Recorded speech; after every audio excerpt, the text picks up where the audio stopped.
Salut à tous. Alors aujourd'hui on part sur un nouvel Unbox Friends, donc ça va être le troisième, et ça va être sur un studio français, Kitsune, donc un studio officiel français. On en a fait d'ailleurs la présentation dans la VOD du live ActuFix numéro 4, si vous voulez en savoir plus, surtout qu'ils ont vraiment plein de licences, et j'espère qu'on les aura d'ailleurs bientôt en interview. Donc ça va être le manga Seven Deadly Sins, donc les 7 péchés capitaux, avec Diane, le serpent de l'envie. Donc là je vais vous commenter la vidéo d'un pote qui m'a envoyé son unboxing. Alors faut savoir que moi je suis pas spécialement un fan de la série. J'ai regardé la première saison et j'ai pas mal lu le manga. Du coup mon avis ne sera pas biaisé. Donc on va commencer avec le fameux packaging de luxe, donc avec des parties solides pour protéger les coins. Donc vraiment une belle boîte. Donc en fait c'est packaging de luxe, c'est les angles renforcés, on a des sangles à l'intérieur et du polystyrène de haute qualité. Du coup je vois qu'on a une petite descriptif du personnage qui est à l'avant, Kitsune qui ont vraiment un beau logo. Vous voyez les sangles, et donc du polystyrène de haute qualité, alors je connais pas. Donc le fameux certificat, donc c'est un avis de recherche, 399 sur 400, donc il a vraiment un des derniers exemplaires. Il a commandé l'avant-dernière pièce. Donc les sangles c'est quand même pratique, faut savoir que ça tient beaucoup mieux votre figurine durant le transport que du scotch. Même quand vous la sortez, il y a moins de risque que ça s'ouvre d'un coup. C'est quand même plus pratique. Donc on a une statue qui est en plusieurs parties. Donc le polystyrène est quand même bien creusé pour chaque partie, elles ont l'air vraiment bien tenues, je pense pas que ça bouge. Je me demande si alors il y a 400 exemplaires, je sais pas s'il y aura des casses sur celle-là.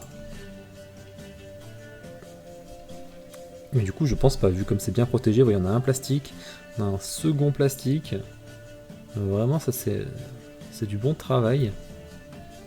Donc c'est pour savoir par rapport à Kitsune que c'est quand même leur première statue, donc ils ont quand même un gros enjeu dessus, il faut qu'elle plaise. Donc d'ailleurs on voit qu'on a des bonnes tiges en fer, là elles sont quand même assez importantes, donc ça c'est bien. Au moins la figurine elle va être stable. Ils en font des toutes petites là, c'est pas top, ça peut se casser la gueule si vous avez rien qu'un chat par exemple. Bon, je vous conseille pas de la mettre à la portée du chat, mais... Du coup le visage. Vraiment un beau visage. Donc du coup la bouche, ils ont dû peindre l'intérieur un peu. Donc un effet dynamique sur les cheveux. On voit pas de casse, donc ça c'est que c'est bien protégé. Après ce que j'ai vu sur internet, j'ai pas vu de retour de casse sur... Peut-être qu'il y en a, mais en tout cas moi j'en ai pas vu. Donc une main. Pour l'instant on sort un peu toutes les pièces et après on fera le montage. Et enfin sa fameuse arme. Un bon gros marteau. Alors vraiment beau, il y a des petits jeux de texture dessus. Le paint est joli, on voit le marron qui a des dégradés de couleur dessus. Donc visiblement c'est aimanté pour faire tenir. Alors du coup c'est l'échelle 1/6 et une 1/6 modifiée, comme ils disent ça. C'est pour obtenir plus une cohérence par rapport à la gamme qu'il va y avoir. Parce que quand même c'est un géant, donc forcément c'est un peu compliqué. Donc du coup ils se sont arrangés pour que ça soit quand même un peu plus cohérent avec les autres persos qui vont arriver. Mais tout en respectant quand même que c'est quand même un grand personnage, donc faut pas qu'il soit tout petit. D'ailleurs on va le voir avec le décor. Donc Diane, je sais que c'est un personnage qui est pas mal apprécié dans le manga. Bon, c'est la femme forte et indépendante, pas comme l'autre qui suit le héros là. Donc voilà, vous voyez la base qui est vraiment imposante. Un bon gros morceau.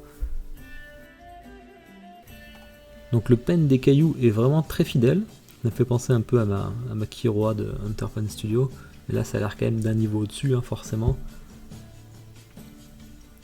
Et voilà, elle est en deux parties la base, alors sacrée base. Sacrément impressionnant ces rochers. Du coup la montagne, vous voyez par rapport à son bras.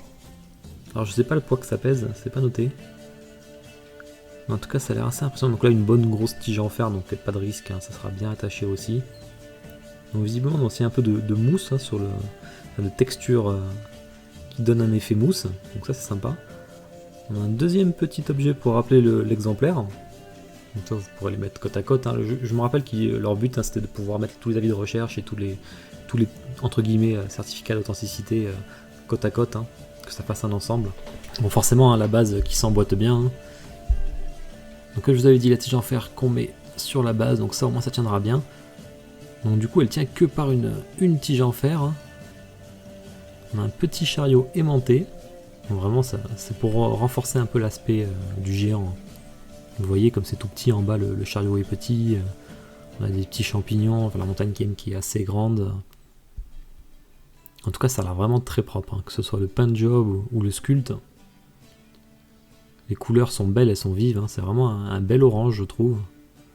Tout s'emboîte bien. Alors, il m'a dit qu'il n'y a pas de jeu particulier en plus, hein. C'est vraiment, il ne reste pas des démarcations visibles. Ça c'est vraiment un très bon point. Son petit tatouage sur la jambe gauche. Il ne reste plus qu'à vous mettre les petits champignons, donc ils ne sont pas déjà incorporés à la base, donc ça peut vous permettre d'harmoniser les couleurs comme vous le souhaitez et avoir un petit côté différent par rapport aux autres. Après ça reste que les champignons. Hein. En tout cas je la trouve jolie, hein. Vous voyez au niveau du pied droit là qui est sur la tâche, c'est joli autour. Hein. Il y a un effet comme un effet sismique par rapport au fait qu'elle marche ici, enfin, c'est vraiment bien fait. Hein. C'est vraiment une belle statue. Au niveau de la taille, du coup, on est sur 48 cm de hauteur, 41,5 de large et 34 de profondeur. Donc du 1/6. Tout est en résine, on a quelques parties en PVC. Alors à savoir que Kitsune par contre communique vachement là-dessus. Hein. Ils disent vraiment les parties en PVC, ça c'est cool. C'est pas comme on a pu le voir des fois, il y a déçu à l'arrivée, surtout avec du PVC alors qu'on n'était pas au courant. Sachant qu'on paye cher quand même les statues. Donc là on a la frange. Souvent les franges, d'ailleurs c'est comme la Hiei de Taka, c'est vrai que ça casse assez facilement, hein, ces petits bouts de cheveux à l'avant. Donc ça c'est en PVC, et la partie haute du torse, donc ça je sais pas trop ce que c'est. Je me demande si c'est pas son habit, là, le col ou quelque chose comme ça. Peut-être qu'en commentaire vous me direz, hein, ceux qui l'ont. Alors ce serait intéressant que mon pote nous fasse un petit commentaire sur ce qu'il en pense. En tout cas d'aspect comme ça je la trouve vraiment très belle, et c'est vraiment une première réussite d'ailleurs pour leur première statue, hein. Ça redonnera un petit coup de com, un petit coup de pub. Donc voilà, bah, c'était rapidement un petit unboxing d'un ami à moi. J'espère que la vidéo vous a plu.